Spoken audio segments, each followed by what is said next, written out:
বাংলাদেশ জাতীয়তাবাদী দলের ভারপ্রাপ্ত চেয়ারম্যান শুধু বিএনপির নেতৃত্ব দিবেন না, গণতন্ত্র পুনরুদ্ধারের আন্দোলনের যারা সম্পৃক্ত ছিলেন সকল মানুষের নেতা জনাব তারেক রহমান। এবং আমি কয়েকদিন আগেও বলেছি, আপনারা দেখতে পাবেন যে কয়েক সপ্তাহ বলেছিলাম, ইনশাল্লাহ কয়েক সপ্তাহের মধ্যে ইনশাল্লাহ তারেক রহমান এসে বিএনপির নির্বাচনী প্রক্রিয়া নয়, গণতন্ত্র পুনরুদ্ধারের শেষ লগ্ন সেটির নেতৃত্ব দিবেন জনাব তারেক রহমান। আমরা সব সময় বলতাম স্বৈরাচারের দোসর কারা ছিল, 86তেও দেখেছেন, এখনও দেখছেন। কাজেই আপনাদেরকে সজাগ থাকতে বলবো, সংবাদকর্মীদেরকে, দেশের মানুষকে। দেশের মানুষ দেখছে যে সত্যিকার অর্থে স্বৈরাচারের সাথে সম্পৃক্ততা কাদের রয়েছে। কাজে এই ব্যাপারে আমি নিজে আপনাদেরকে আর স্পষ্টভাবে বলার দরকার নাই, বাংলাদেশ জাতীয়তাবাদী দল জনগণের অধিকারের ব্যাপারে সোচ্চার ছিল, আছে, থাকবে। এই দলের ইতিহাস, এই দলের নেতাদের ইতিহাস কোনোদিনই জনগণের পক্ষে ছিল না। ওনারা প্রতিহিংসার রাজনীতিতে বিশ্বাস করে, ওনারা জনগণের ভালোবাসা অর্জন করার চেয়ে জনগণের উপর চেপে বসার রাজনীতিতে বিশ্বাস করে। ওনারা দেশকে মনে করে ওনাদের পৈতৃক সম্পত্তি যেমনি ইচ্ছা অমনে ওনারা চালালে দেশবাসী খুশি হবে।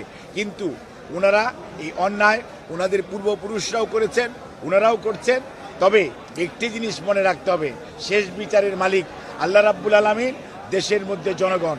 আসেন মাঠে, জনগণ আপনাদেরকে সত্যিকারতে কিভাবে প্রতিহত করতে হয়, প্রত্যাখ্যান করতে হয়, জনগণ জানে। স্বাধীনতার ঘোষক শহীদ রাষ্ট্রপতি জিয়াউর রহমান বীর উত্তমের মাজার জিয়ারত, পুষ্পস্তবক অর্পণ এবং ফাতেহা পাঠ করেছে ফেবের কেন্দ্রীয় আহ্বায়ক কমিটির আহ্বায়ক সদস্য সচিবের নেতৃত্বে বাংলাদেশে প্রায় হাজার হাজার ফার্মাসিস্ট দেশের বিভিন্ন প্রত্যন্ত অঞ্চলে, হসপিটালে, স্বাস্থ্য স্থাপনায় এবং অনেক ফার্মাসিতে তারা কর্মরত আছে। তাদের মধ্য থেকে বাংলাদেশি জাতীয়তাবাদের আদর্শে উদ্বুদ্ধ ফার্মাসিস্টগণ আজকে সংঘবদ্ধ হয়ে তারা যে অর্গানাইজেশন করেছে ডিপ্লোমা ফার্মাসিস্ট অ্যাসোসিয়েশন, তারই উদ্যোগে আজকের এই পুষ্পস্তবক অর্পণ এবং ফাতেহা পাঠ করা। আজকে বিশ্ব ফার্মাসি দিবস 25শে সেপ্টেম্বর, সারা পৃথিবীতেই এই দিনটি উদযাপিত হচ্ছে। এবং আজকের যে স্লোগান হচ্ছে থিঙ্ক হেলথ, থিঙ্ক ফার্মাসি। অর্থাৎ স্বাস্থ্য সম্পর্কে চিন্তা করতে গেলেই ফার্মাসিস্টদের যে ভূমিকা সেটি সম্পর্কে চিন্তা করতে হবে। কারণ চিকিৎসকরা প্রেসক্রিপশন করেন এবং ফার্মাসিউটিক্যালসে যারা ম্যানুফ্যাকচারার তারা ওষুধ তৈরি করেন, কিন্তু ফার্মাসিস্ট যারা, তারা সেই চিকিৎসকদের প্রেসক্রিপশন অনুযায়ী সেই ওষুধগুলি রুগী যেখানে আছে ওখানে পৌঁছিয়ে দেন। নার্সরা সেই ওষুধগুলো রুগীদেরকে যথাসময়ে সেবন করার ব্যাপারে ভূমিকা রাখেন। অর্থাৎ প্রত্যেকটি সেক্টরের যে জনবল, তাদের নির্ধারিত ভূমিকা আছে। এবং জনগণকে যদি সত্যিকার অর্থে ভালো ঔষধ, ভালো মানের ঔষধ এবং সঠিক ঔষধ সঠিক মাত্রায় প্রয়োগ করার যে জ্ঞান, এটি হচ্ছে ফার্মাসিস্টদের কাজ।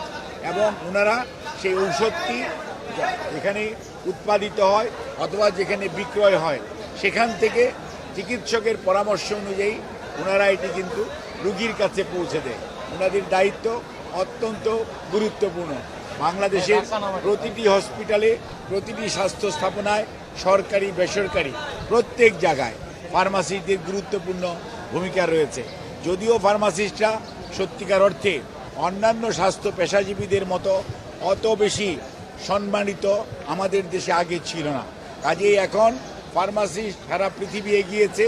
কোনো অবস্থাতেই আপনি পুরনো ধ্যান ধারণার বর্ষবর্তী হয়ে যদি থাকেন, তাহলে আধুনিক স্বাস্থ্য ব্যবস্থা, জনগণের সুস্বাস্থ্য নিশ্চিত করতে চান, তাহলে ফার্মাসিস্টদের সত্যিকার অর্থে তাদের যে কেরিয়ার প্ল্যানিং, তাদের যে ইনসেন্টিভ, অর্থাৎ একজন চাকুরি করবে, তাদের প্রমোশনাল প্রসপেক্ট, তাদের সমাজে সম্মান, সেটি যথাযথভাবে অন্যান্য স্বাস্থ্য পেশাজীবী যারা আছেন, চিকিৎসক বলেন, নার্স বলেন, তাদের পাশাপাশি ফার্মাসিস্ট বলেন, ল্যাবরেটরি টেকনিশিয়ান বলেন, প্রত্যেক যথাযথ ভূমিকা আছে।